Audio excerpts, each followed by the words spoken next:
Switch your machine on and press the steam button.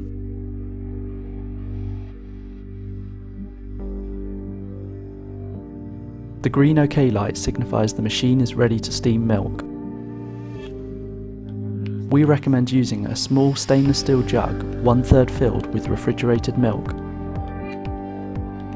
Open the steam valve and place just the tip of the frother into the milk. This will froth the milk but will not heat it. In order to heat the milk, immerse the frother further into the jug.